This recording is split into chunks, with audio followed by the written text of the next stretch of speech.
Hi guys, my name is Morris Waithaka. So leo nilikuwa na uproot mti. Nikasema mbona nisishare hii idea yenye venye si huwa tuna uproot, sababu utapata uproot hata mti kubwa, tumeipeleka mahali pengine tumeichange na tumepanda na ikamea, but it seems to be magic, but sahi sitaki kuwe magic, nataka tufanye practically. So leo niko na hii mti yenye nimeng'oa hapa leo. So hii na Kiingereza inaitwa poison aloe. Poison aloe. Why inaitwa poison aloe? Sababu ukiangalia hii leaf yake inakaa kama mshale. Inakaa kama mshale. Ukiangalia hata hapa ni sharp inaweza kudunga. So hii poison aloe kitambo ilikuwa inatumika ile wakati ya vita, kupoison zile mishale. While you boil these leaves, na roots zake zinaunda a tough poison yenye ilikuwa inatumika kwa war. So leo, okay, scientific name inaitwa Acocanthera chimperiana. So leo niko nataka jinsi ya kuwafunza venye nitaweza kupanda hii mti yangu. So niko na tools zenye nitaweza kutumia. So hapa niko na kijiko, niko na theshi, niko na manure, I have 20 liters of water, na niko na dried grass ya kufanya mulching. So nitachukua mti yangu, nichukue na root ball yake, niweke ndani ya shimo.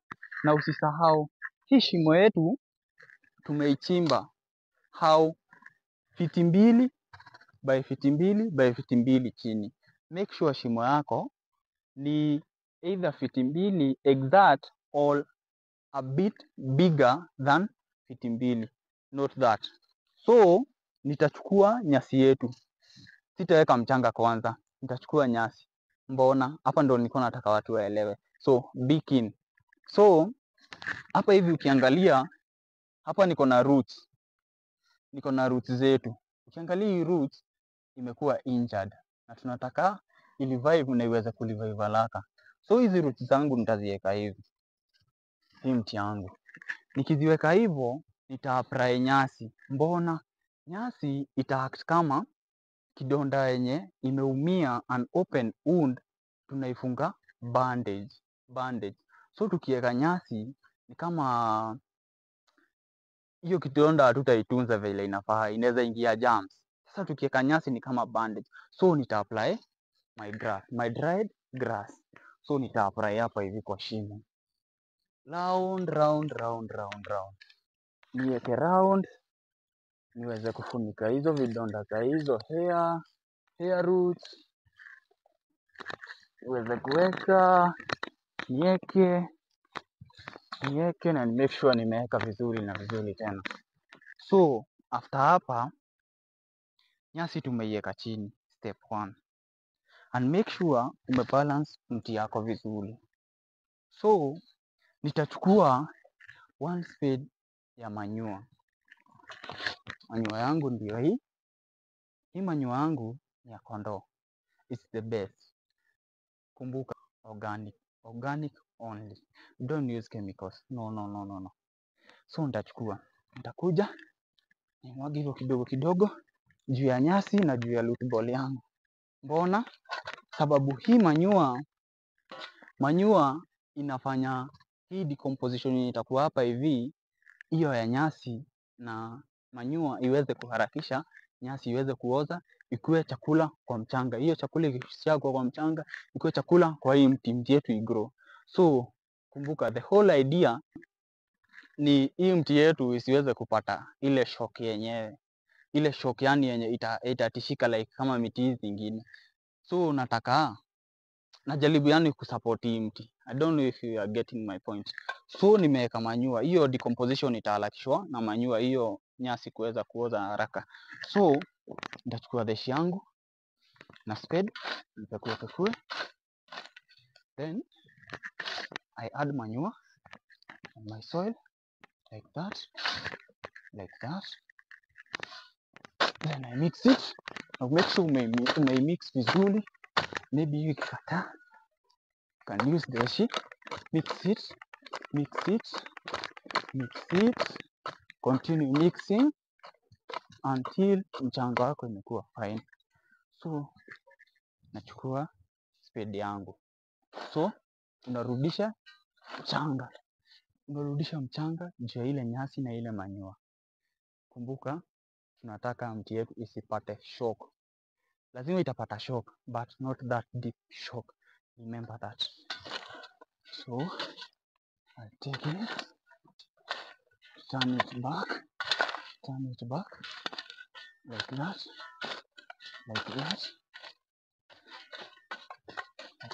like that.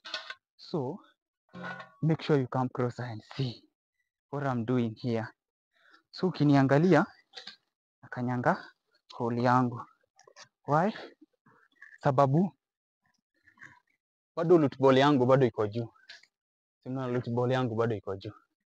So nataka kurudia ile process tena. Niweke grass, then I add a little bit of manure.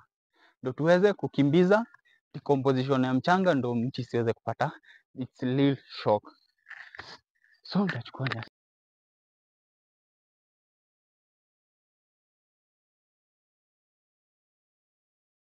So hapa kuna layer, tumeweka layer mbili. Make sure layer are 2. Then I continue adding my soil.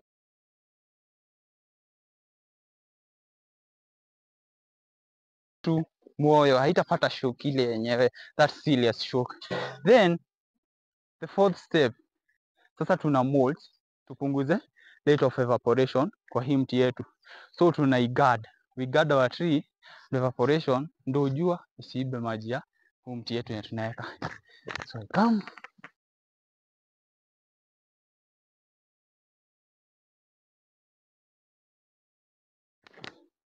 until tumekava hiyo diameter ya hii mti yetu.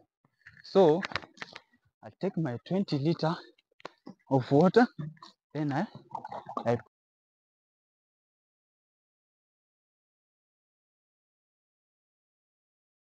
sababu mti yetu tumeing'oa leo ile mizizi yake imekuwa na shock. Hii mti we normally say upe mti yako maji mara 2 kwa wiki, because we normally do indigenous trees only, sababu hizo ndo miti za hapa hivi kwetu. Sasa hii mti sababu imepata shock, hii mti yetu tutaipea maji daily 20 liters of water. Why?